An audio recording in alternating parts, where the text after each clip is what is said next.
Oh! Damn it. I forgot you were doing this one.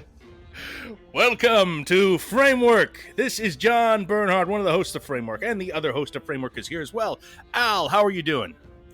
I'm doing great. I just coming off a weekend I spent doing mushrooms with my father in a hole in the ground. So Yes, as dictated by the Norn Stones. Top of the world. Nothing can go wrong.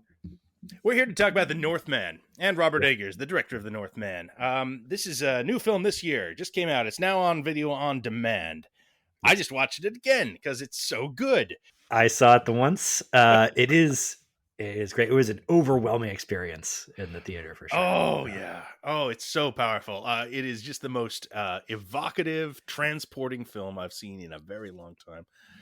I love the Northman, Al. I'm not hiding that at this point. It's really great, and I think it's awesome. I'm going a little soft because there's a thing that holds me back from loving it. It's just the complete brutality of it. Like that, the raid on the Slavic village really kind of like turned my stomach, and I was like, this is some like he's the good guy. Yep. Yeah. This is, of course, the Robert Eggers recent film about it's a retelling of Hamlet, basically, or technically the legend Hamlet is based on, right? Which is the Lion King story, basically. It is a prince gets his father killed by his uncle marries his mother, and he wants revenge. That's it. Channeled through intense Viking mythology and evocative, period appropriate culture and music throughout. When you say intense, like I want people to understand, John means intense. It is the most. This movie has no goddamn chill. Nope. It's just the most violent, upsetting. It's not even a horror film though. Like this guy Robert Eggers made The Witch, and he made The Lighthouse. The Witch, definitely a horror film. The Lighthouse, for lack of a better word, is a horror film. It's hard to find any other box to put that one in. Although comedy, maybe. I guess, I don't know. Yeah. And this film, I mean, this is definitely an action period adventure film, but man, does it feel like a horror film. It is just the darkest, grimiest, most violent, most amoral thing you've ever seen. Like makes Conan the Barbarian look like a Marvel superhero in many ways. Indeed, it's Conan the Barbarian mixed with Nicolas Cage's Mandy. Like aesthetically. It is a $90 million Viking historical epic directed by Robert Eggers, and feels like that every minute of the way through. It's a miracle that this film exists. We don't spend a ton of time on this movie talking about like box office and budget and all that type of stuff because I feel it's one of the least interesting parts of like movies to talk about. But yes, I came back from this and a couple days later read somewhere that it was cost $90 million to make, and I was like, you fucking kidding me? 90 like a terrible financial decision by whoever made this. The worst decision I've ever heard of. Like, not that I care what the studios are doing with their money, but how on earth would you convince yourself that they're like the best case scenario for this movie, even if it's like a hit such as it like is going to gross $100 million? Like, hell no. Rule of thumb is to make profit on a film. You got to make basically your production budget times 2. Because that includes marketing and all the other costs that are involved before you're really making money. This thing has to make $180 million or so, which will not happen. Is ludicrous. It is a very bad decision. I'm so thrilled that somebody made it because this is the sort of film that, for that specific reason, just does not exist. This is a grimy ass B movie with the absolute most production value possible. With the budget of a Marvel movie, it's ludicrous. Yep, they were fools, but thank God. So we talked about Shakespeare a little while ago. This is kind of a Shakespeare thing. It's kind of a Hamlet thing. I guess that there is an actual story that this is based on that Hamlet is based on.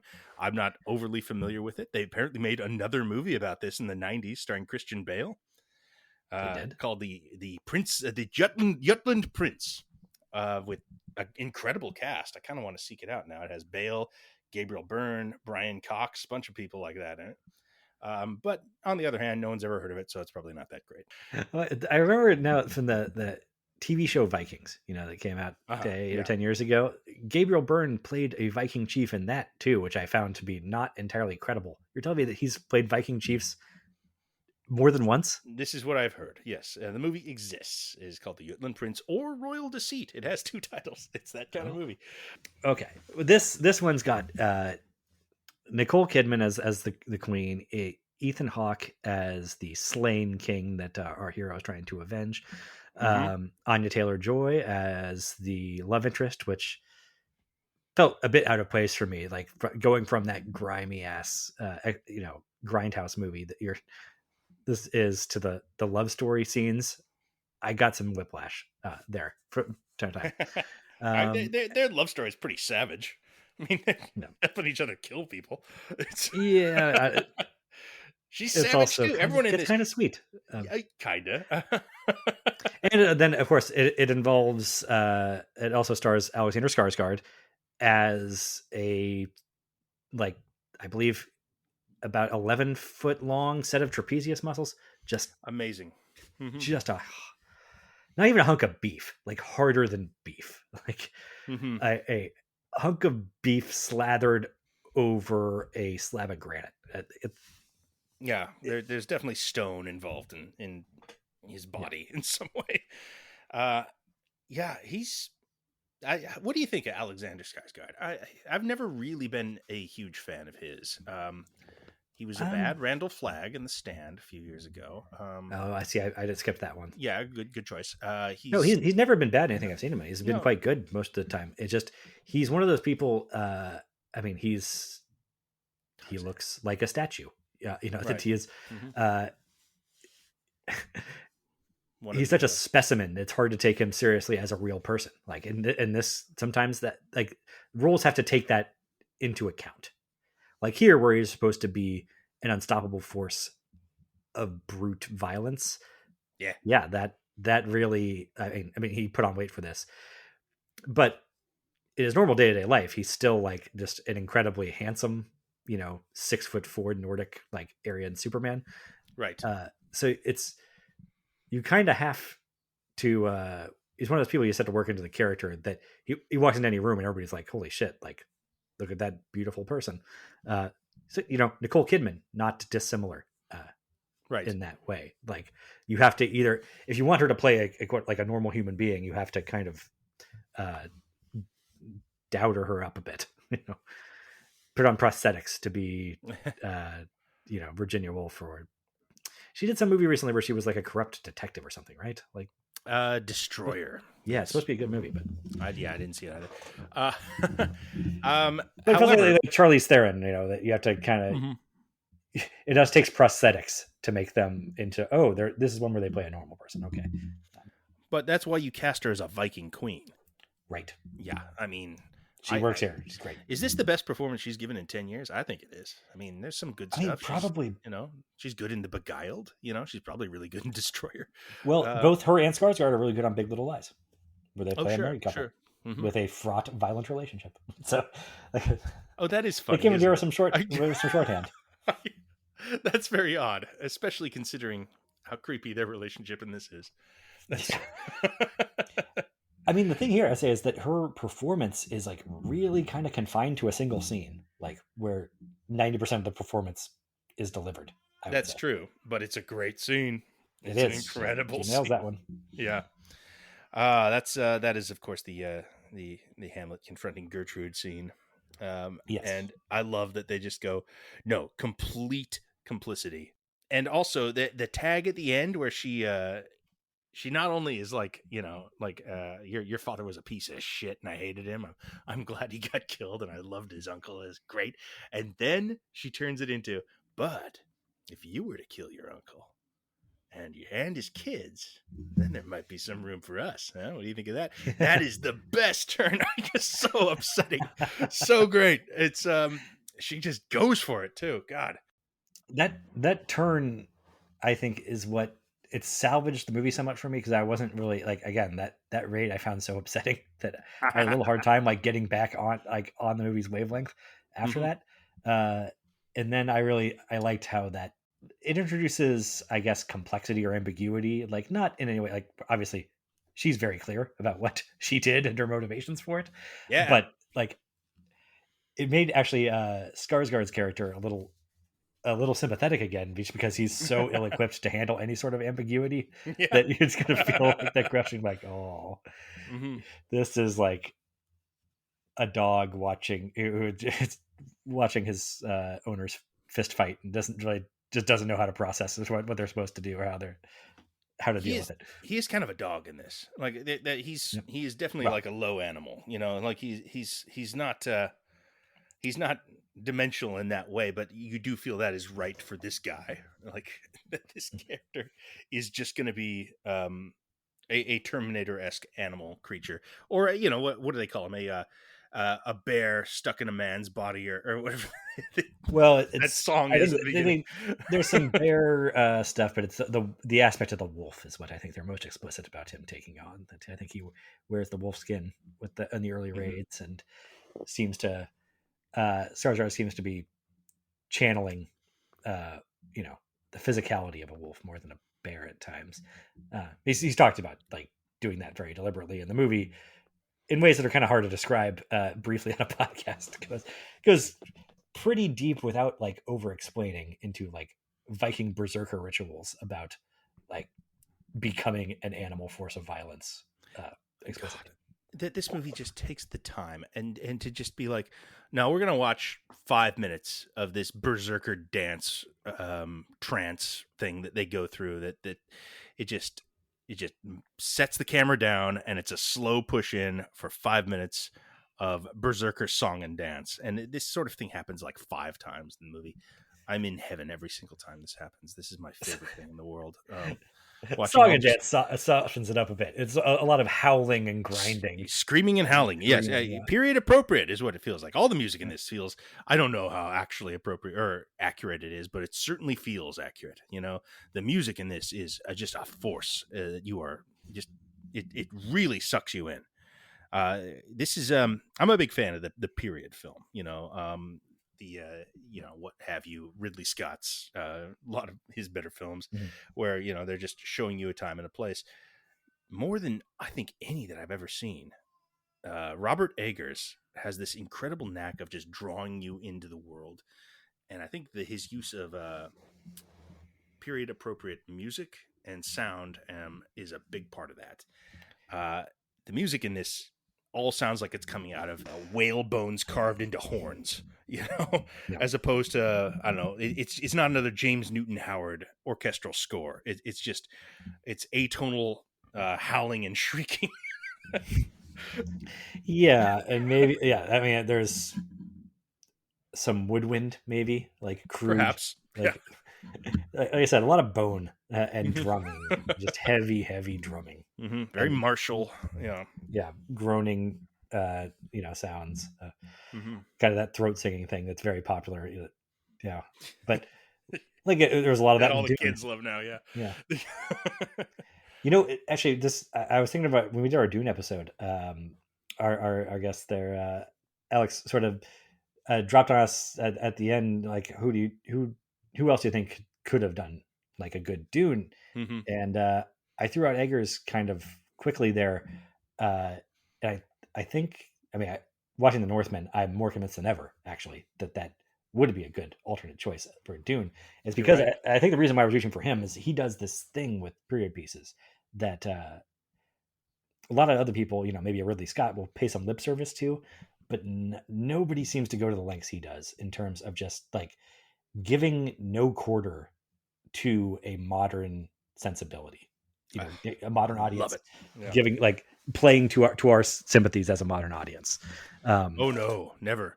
I mean, you mentioned how just savage that early raid on the Slavic town is. yeah.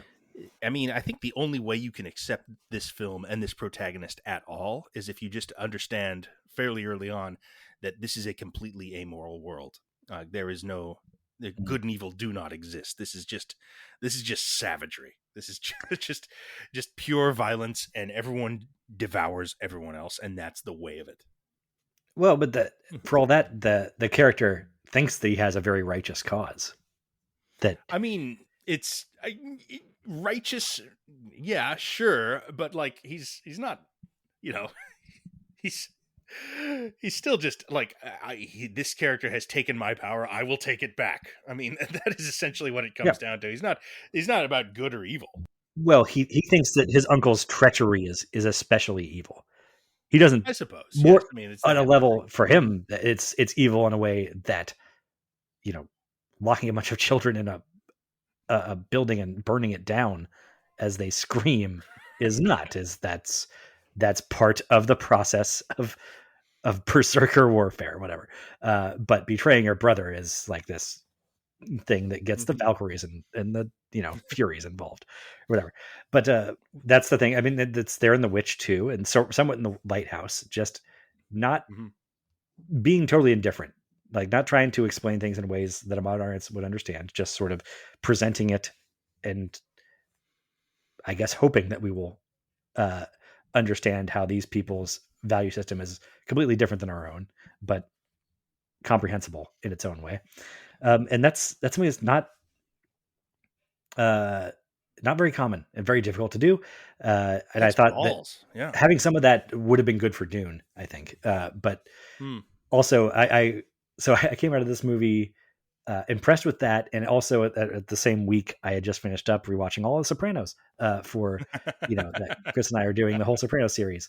So I was also in like an early 2000s HBO mood, and it inspired me to go back and now I started rewatching the HBO series Rome Oh yeah, that that aired that back does then. some similar stuff. A Yeah, lot more that's it's conventional though. A lot more. well, it does some sort of stuff in that it presents like the protagonists are just completely unrepentant slavers, and Yep. that's just part of their society. And like, yeah, it's just how I'm going to make some money. Is that I took slaves instead of gold because I'm a businessman.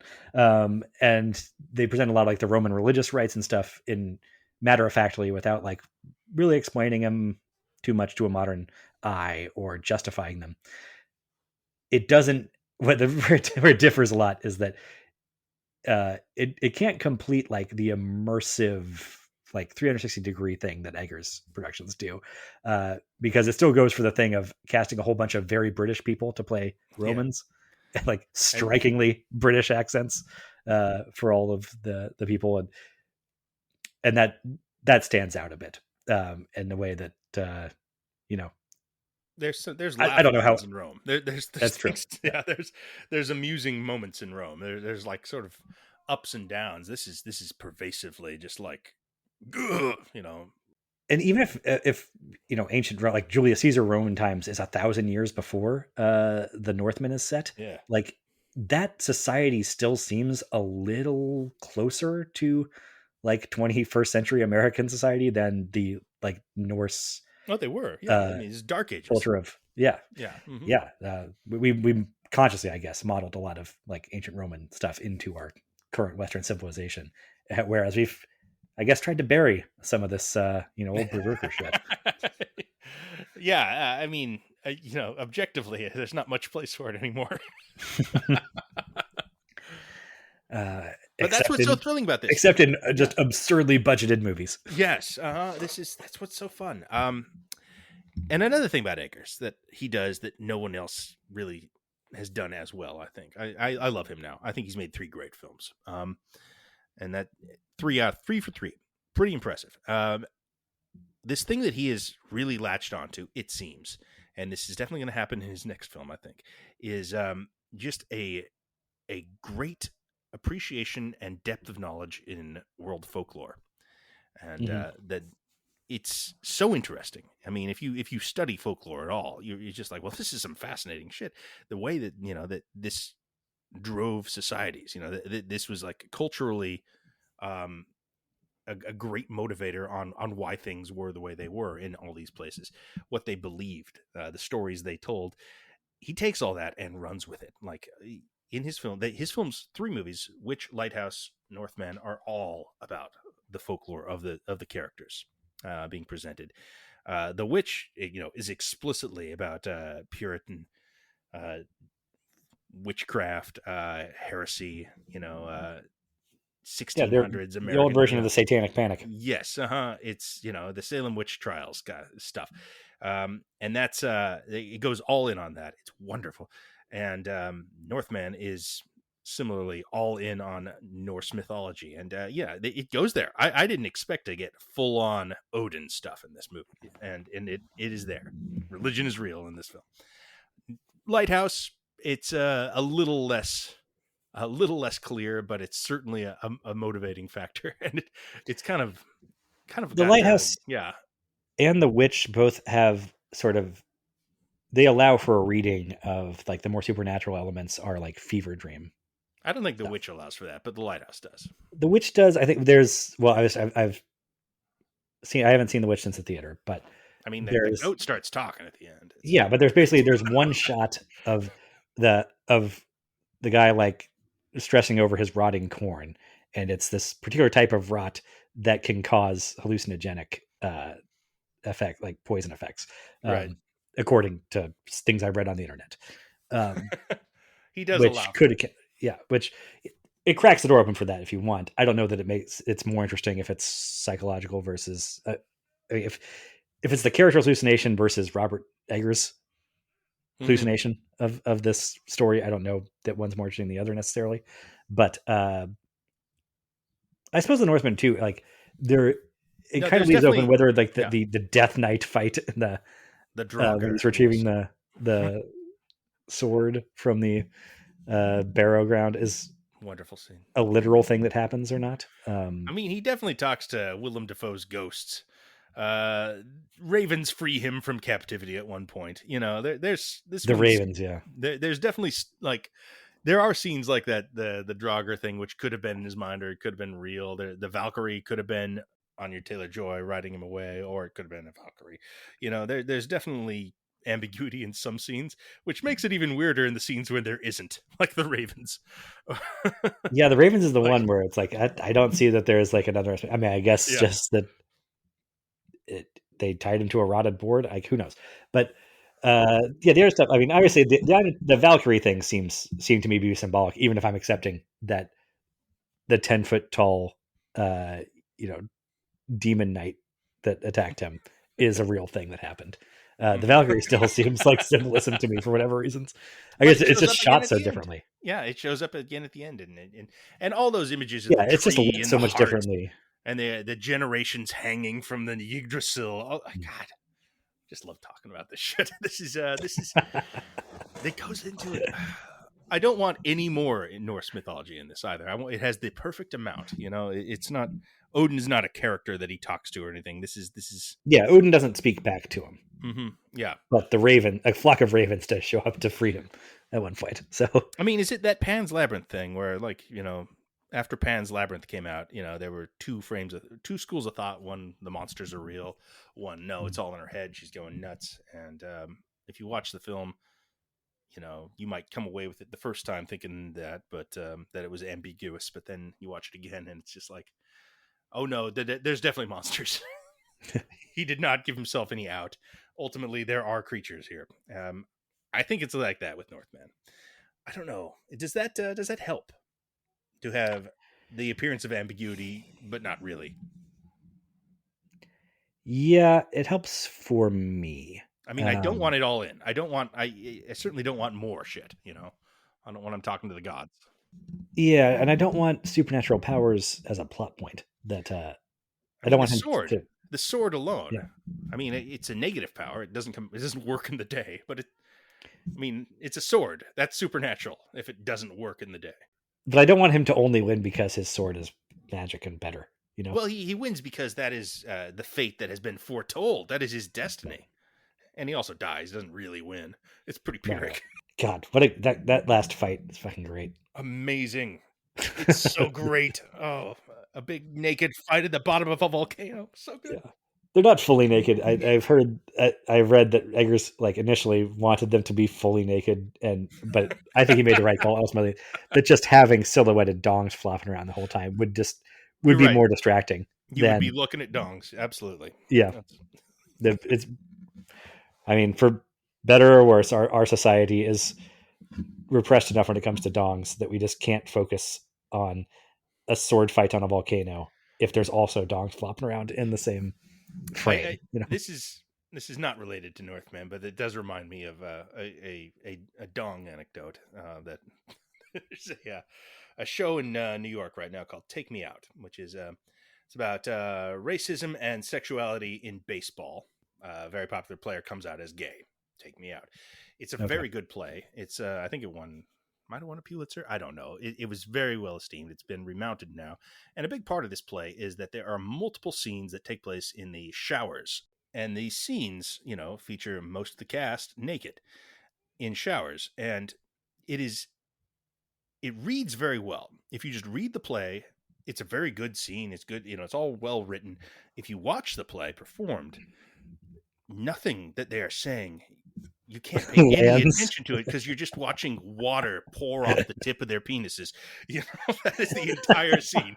And you're just like comparing and looking like, well, he's bigger than him. And that's all you can do. There's no way around it. It is the looking at dicks play. And we're And like, did they have it's to pay the guy who's smaller more to like get him over the hump of feeling I inadequate? I mean, the theaters I know, no, they did not. I can't get into specific performances here, but I it becomes a character beat who's got a larger dick. It's all, but I mean that's a big ask of the actors too. Like I Yeah, mean I feel perfectly confident in my size, but I don't know that if you put me on a stage in a spotlight, I'd be like, I don't know if it presents at this angle properly. no, I don't know no. if the people in row G are going to understand what I understand. So But there was a production. No, I can't talk about this. Okay. okay. Anyway, so So you're right. they could have put dogs in there. That it was good mhm, that they didn't. It allowed that yeah. just incredible like. It, it's going to sound like I'm making fun of it or something, but it just you could airbrush that final scene on the side of a van and it would look fucking fantastic. It's I like real yeah. hardcore heavy metal Viking shit. I mean, this all his films. Like nobody would call these comedies or funny movies. I find that well, People the have said that about the the Lighthouse. lighthouse Yeah. is, but I find all three of them. I don't know. The Witch is a little bit of a stretch, maybe, but even that has no. Even the Witch, I find them very funny. I find these movies hilarious a lot of the time, because they go so hard, because they are so straight faced, because they fully present these wild things, and they are just happening, and the most serious things in the world. And it's a talking goat, those little kids, they're assholes, they're total pieces of shit, and it's funny. And the Northman probably more so than any. It like the guy who gets his nose cut off in the first act, Yeah. and then just spends the rest of the movie, not having a nose, is funny to me. Then finally, the guy who cut off his nose as a child comes back and kills him. He says, "Yep, your whole life, here I am, and I've come back to kill you again." And It's not funny, haha. But but I'm smiling, I'm laughing. Everything Willem Dafoe does in this is very funny. The what's it? The sort of psychedelic acid trip Viking fart bar mitzvah at the beginning is it's wonderful. that actually just a fantastic description of like 100% accurate. Yeah, Psychedelic acid trip Viking fart bar mitzvah is like an 8-minute sequence of this movie. and it completely sets up the character's stakes for the rest of the film. He's operating on so many levels. Is my point. I'm almost embarrassed about this. How hard I'm gushing over the Northman. It's just so much fun. And I don't know. I mean, I I mean, see. So for me, like that raid made things heavier, like to the point where it mhm. was hard to have fun with it. But in from that raid, a guy on the parapet throws a spear at him. He yeah, catches the spear and throws it back at the guy and gets him. right. Like I that feel like happens. that's how the raid kicks off, and then where it Yeah. ends up, it feels like, oh, we are in a totally different movie now. Hmm. That is like the big, like, even the other stuff, that action stuff, that's pretty. I don't know. I guess the big undead sword fight is pretty out It's there too. fun. It I takes mean, place in a long ship that has been buried underground, and he right? goes to get his Draugr sword from the corpse god. That oh, all these scenes, all these scenes. The scene where they have that the medieval sport, which is just like it's just like Yeah. hockey, where they just hit each other with sticks, basically. Well, it's like lacrosse with no pads, where you're encouraged to hit the other people in the head with your stick. Yeah, if you Um, kill somebody, then they're down one man they're on their out. team. Yeah, The raid, like I said, was so rough that it made it hard for me to have fun with the movie for a while after that. Uh, fair enough. Yeah. the undead guardian and the buried long ship brought me out back a little bit, and then the final volcano fight. I was like, all right, this is. I feel okay enjoying this again. Individual This just moments. looks incredible. Bjork as the Cirrus from the Slavic village. Had no idea that was her. Yeah, her first acting role since Dancer in the Dark. We could understand that as, oh, like they just missed her, I guess, the Hmm. local priestess in the temple that they were burning down or whatever, or is this a hallucination entirely on his part? Um, it Well, could be she either. gives him his last child's tear back as a reminder of his place. I mean, yeah, it's I mean, yeah, or she Well, doesn't but use that's like it. It doesn't use that this is again, like right? that yeah, that doesn't mean it's not hallucination. It's like that Futurama joke where it's like, could a dream take you on a sleigh ride on the shores of Venus? He's like, well, technically yes, but it's still very sweet. But no, I mean, like, nobody makes movies like this. Certainly not Nobody. at this budget. I can't believe he'll never get a budget like this again. Like, I mean, the I'm glad Northman, it exists. it's Like he getting a doesn't good need it, but reception, right? oh yeah, people loved it, but it certainly didn't make its money back. Not even Yeah. close. You know, like it's and nobody could possibly think this movie would make its money back. I I don't know what somebody fucked up. I'm glad they did though, because yeah, these It's movies just, don't exist. it feels like multiple people must have fucked up. Like, really bad. I'm sorry to keep harping on that. I just cannot believe how, like, even in the version of this where it's a hit, it's still like a cult hit, right? Yes. It's such a narrow field it's even aiming You know, for. this is not going to make $100 million, which is like the least they needed it to make in America. I mean, I suppose it'll play in Europe, but you know, this is not going to. Obviously, this isn't going to make that money, and you know, leave COVID alone. There's no market where this works. You know, there's no market where Yeah. this is financially successful, and it's outrageous it Well, happened. But like, how cool is that? Like that this yeah. got snuck through the system somehow. That this somehow got bankrolled. Like if you and it's even weirder if you look at The Witch in the Lighthouse and be like, yes, this is our man. This is the script that we want this man to make with $90 million. Like, I mean, I guess maybe they thought that, okay, like, that guy doing a more of an action movie, a period action thing, mhm. could be more accessible than The Witch or The Lighthouse were. It is. That's the extent of the It- logic that I can understand yeah. there. I don't understand how you could look at this script and think it's going anywhere. Like, forget, like, the ideal is the four quadrants or whatever. This is going for like 1/4 of one quadrant, like, at its Yeah. best. And I think it's doing pretty well. Like, I'm looking up, it's made $31 million domestically. Which is about as much as you could hope for, really. Yeah, Honest. that's Yeah. you can't. That's the best possible scenario for this. Yeah. I've heard that they've been advertising a lot on like MMA and Makes like sense. Makes sense. football. Like, yes, Mhm. it's kind of funny to see them try and market this as like an actual action movie, like a straightforward action movie. Not because it lacks action, but just like that it's going to be satisfying in a like Braveheart Gladiator kind of way. I mean, I think it is. It's not that. I mean, I obviously, don't, I have I don't a think higher so. tolerance for this sort of thing than I think the general audience. But you know, I do think people are leaving this being like, yeah, that was good, that was cool. It seems to me. Now, the people who would go to this, I think, probably a self-selecting group, and you There know, you go. yeah, I think MMA is probably a good place to start. This That's actually, has it's a great bit of uh, marketing, but just like the thought that you could go beyond that, very far beyond that, is hysterical to me. I mean, this has gotten embraced by alt right white supremacists um, because it's about Yeah, Vikings. sure. Simple as that. I mean, it's because it's about Vikings. I refuse to secede that to them. I am of Danish stock. No, these are my people. I want to keep the brutality. It's ours. Yeah, that's an unfortunate thing that is always the case, that that cohort has glommed on to Viking culture as part of their whole shtick. Um, Yeah. I don't think that means you have to, like I said, you have to cede all that ground to them. I don't know that, again, some of that, the brutality of this, the matter of fact brutality of this, I don't know that it does much to repudiate any of that. um, No, I mean it's it's a very specific thing that they're doing here. Yeah, but that's what I was sort of what I was praising Eggers for Mhm. before, though, is not Mhm.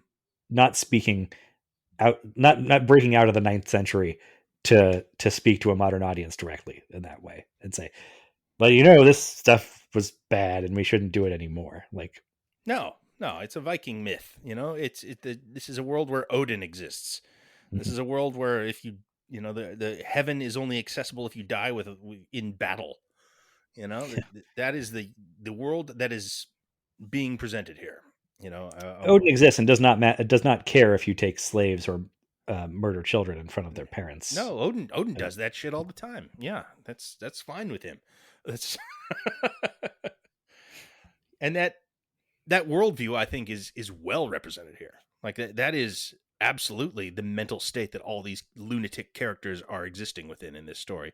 Everyone in this is a madman to some level or another. Yeah. Yeah. Did you think that Anya Taylor Joy's character, basically, sailing off into the sunset to bear a line of kings in Ireland or wherever, Yeah. is that like too much of a sop to like a sort of like a half-assed happy ending for a movie that should have just played its heavy metal notes all the way to the end? No, I think it's in keeping with the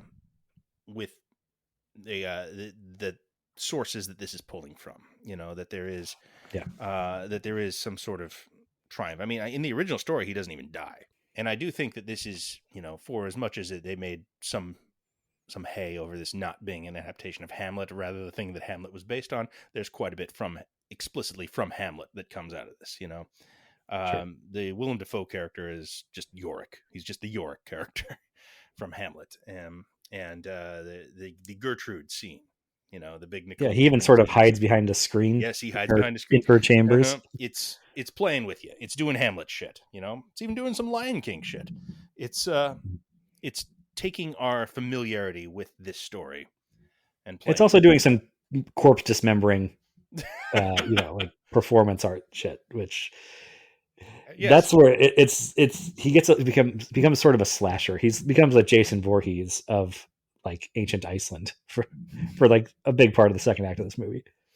One thing I really enjoy about this that I thought was a very odd choice the first time I watched it, but came away the second time thinking was quite funny, was that he's not trying to regain his kingdom at all. Like Fjolnir has already lost the kingdom long time ago. Like it happened almost immediately, and now he's kind of in charge of a somewhat wealthy farm in Iceland.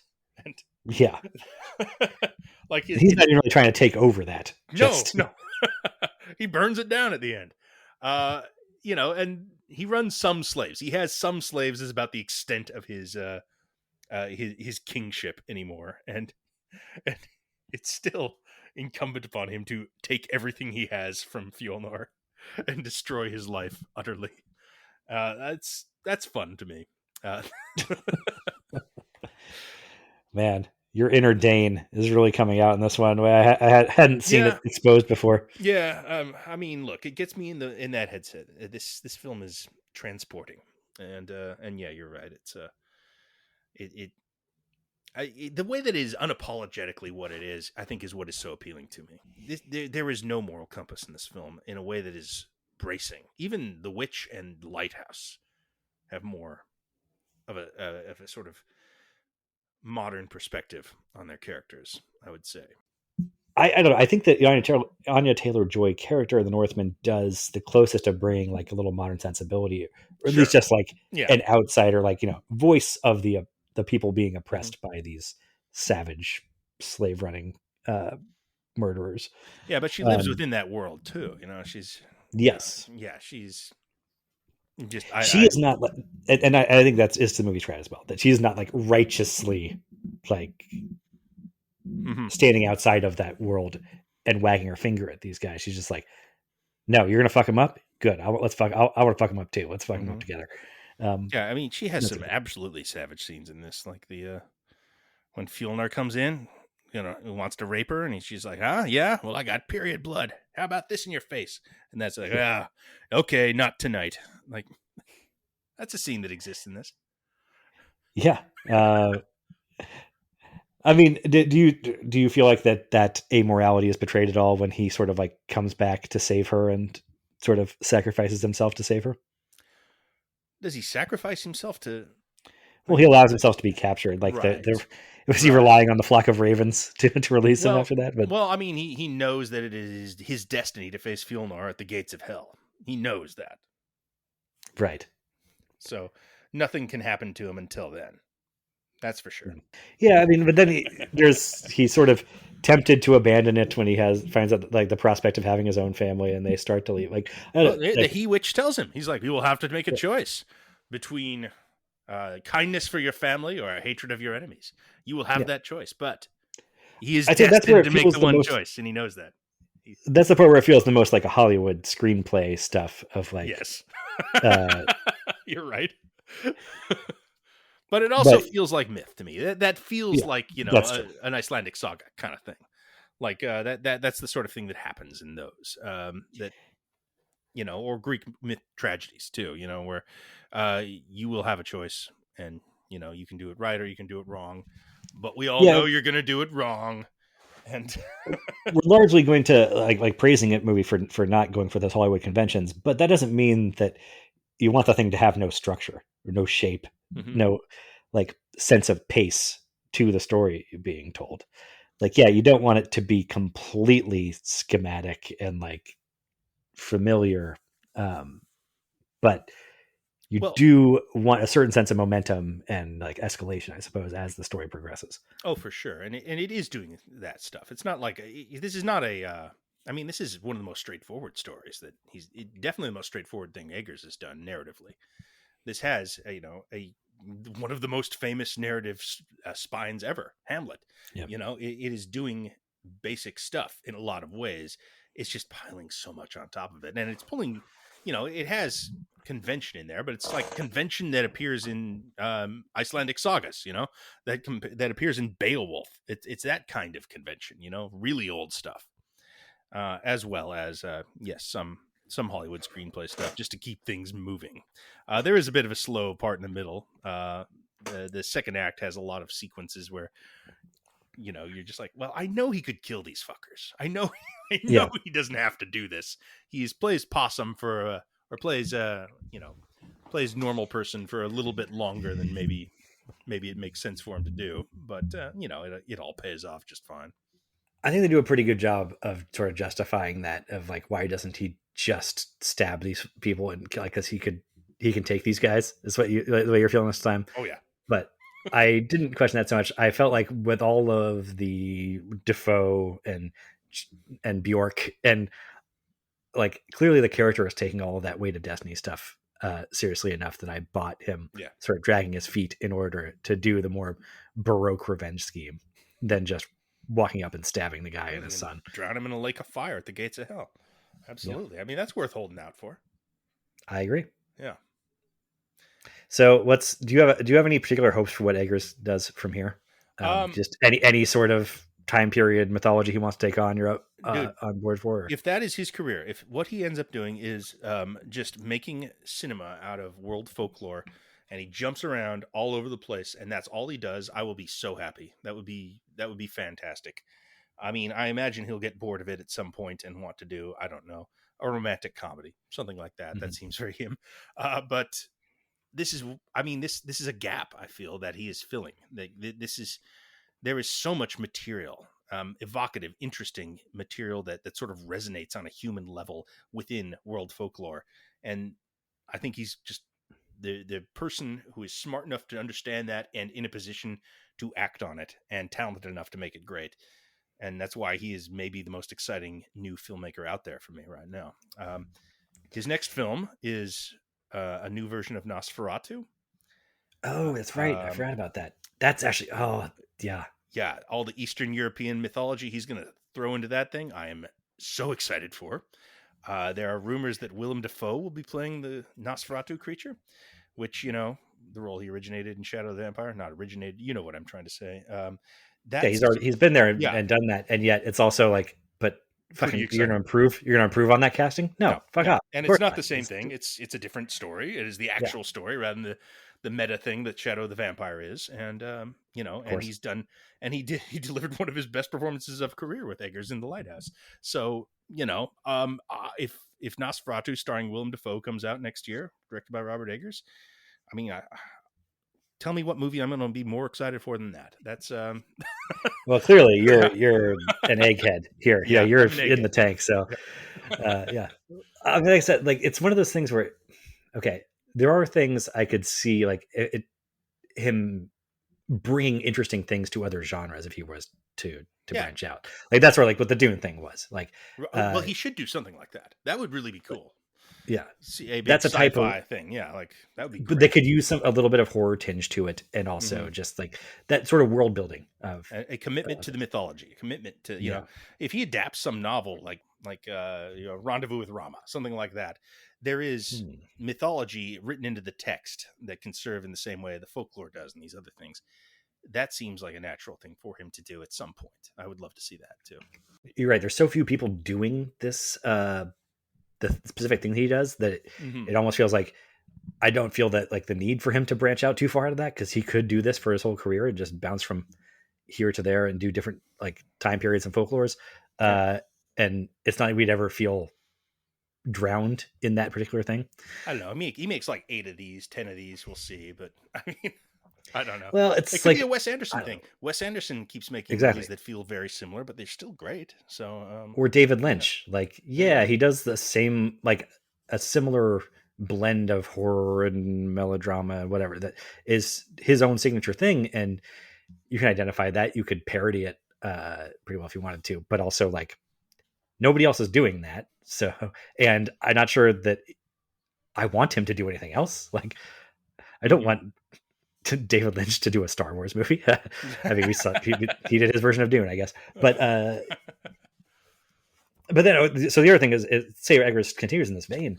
I do think at a certain point there are things I would love to see him take on, but also like I think for the sake of like cultural sensitivity, you would need to at least like take on partners before like if he was going to do uh you know a witch type thing but set in the shogunate of Japan or Right. He's done something white in like people history so far. Yeah. right. Uh-huh. So And there's there's a more lot of white folklore people out history there. out there, but Yeah. I mean, I think he could do an incredible like horror like movie about like actual voodoo, oh um, my god. Oh like yeah. in the Caribbean in the Oh, it'd be amazing. 1800s or Hmm. 1700s. Uh, Apocalypto. Apocalypto would be a movie he'd probably exactly. There, nail, but yeah. yeah, Hmm. Aztec. Hell, maybe you could get away with it if you go all the way back to do like a horror thing in like ancient Egypt. Do it with like Egyptian mythology and Sure. I mean, but yeah, there's a lot. That is an interesting point that I had not considered. Because, yeah, like if he were to just keep doing folklore based films, so cool. Uh, you're going to run out of white people real fast, or not real fast, but, you're going to want to do some of these other things. And then, yeah, yeah, would collaborators be enough? What? I don't know. I don't know. Uh, because I think if you did a voodoo version or an Aztec version that is sort of similar to the Northman in how it presents without like apology or like yeah. I said that olive branch to the modern sensibility, I think you would be accused of horrific racism. I mean, um, I can see the bad version of the voodoo film. That's the thing. yeah, The, sure. like that is that is a thing. It's something he hasn't had to deal with yet. That is interesting, though. But voodoo is a Yeah. thing that it's its full like belief system that like much more elaborate and with deeper roots than what most like white people think of Hmm. voodoo as being. Yeah, uh but maybe his way in to be something like Angel Heart. I haven't Maybe. seen Angel Heart, so Oh, okay. it's well, it's a fucking creepy movie. It's Mickey Rourke as a private detective investigating voodoo crimes and having sex in New Orleans. De Niro plays Satan in it. That's the big thing. That's also whatever. Okay. Anyway, Yeah. so I don't know. Like there was a lot of. I think you could blow this out, and Hmm. like if other people, I don't know. Like it's like collaborators might probably be essential here. If other Hmm. people wanted to sort of pick this up and try and do a Robert Eggers thing in different cultural environments, Wouldn't well, be yeah, he opposed to could that. maybe he could get away with just mining European folklore, because He you can always could. just skip Yeah. forward 100 years in a different country, and it's a totally different thing. You know, Yeah. Hmm. the Puritanism of the witch and the Viking stuff of the Northmen are both Northern European like folklore, but they're separated by hundreds of years and they're different countries and different Hmm. cultures. So he could probably mine that for a full career, I suppose, if he wanted to. But I don't know. I would like to see somebody do the Japanese version. I mean, maybe it exists. Maybe it's out there somewhere. I, Yeah, it I might. would All right. love to know. Like, I don't know. He's got such a distinct voice. Like, I imagine if he does this a little bit longer, and I don't know. He has a bit of a ceiling, I think, in how popular his films will ever be, just in how Right. uncompromising they are. And I think Northman probably found that. So I don't know if we're going to get a lot of imitators necessarily, but I would like to see that. Uh, hmm, that is an interesting question, though, and it's a new one. No one would have asked this 10 years ago, even. Right. Hmm.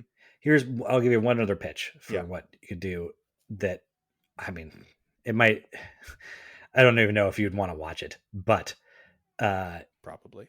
doing like an entire uh, movie set like within like Nazi Germany, or like from the perspective of the Nazis, just like, Way to or handle those fascist complaints. yeah, maybe Germany's not the best, but even it's No, well, but no. fascist Italy, What's or what's the idea? The or well, just in terms of doing a version of a movie about Nazis, or I don't know, like in Stalin's Russia, or fascist Italy or something, where it's an evil regime that the movie exists entirely within, without doing it, like trying to wag fingers, or explain to a modern audience like this is why this is all bad. It's just trying to present how these people were surviving, and like what day to day, and what they told themselves about what they were doing as they were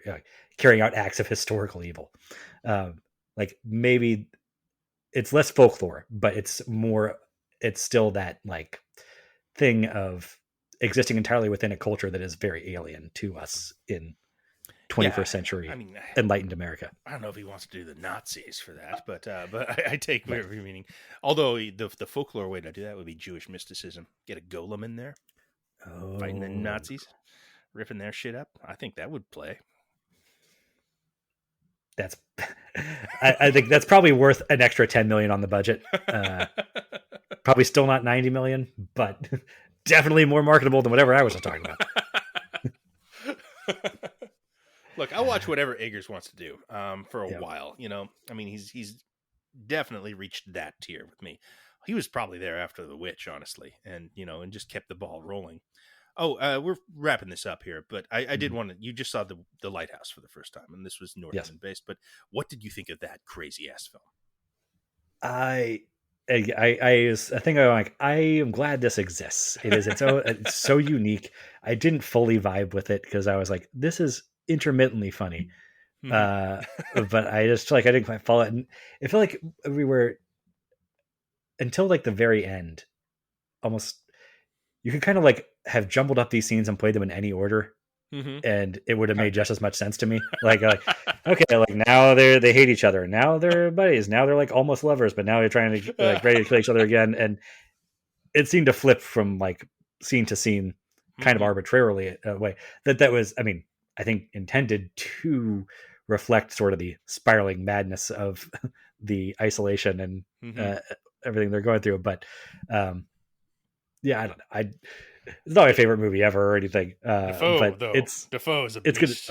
Defoe is, yeah, incredible. It's such a unique. It's one of those things where I there's some things that are just so themselves, and nothing else is really even close to that corner. That I'm just glad that somebody like planted a flag way out there.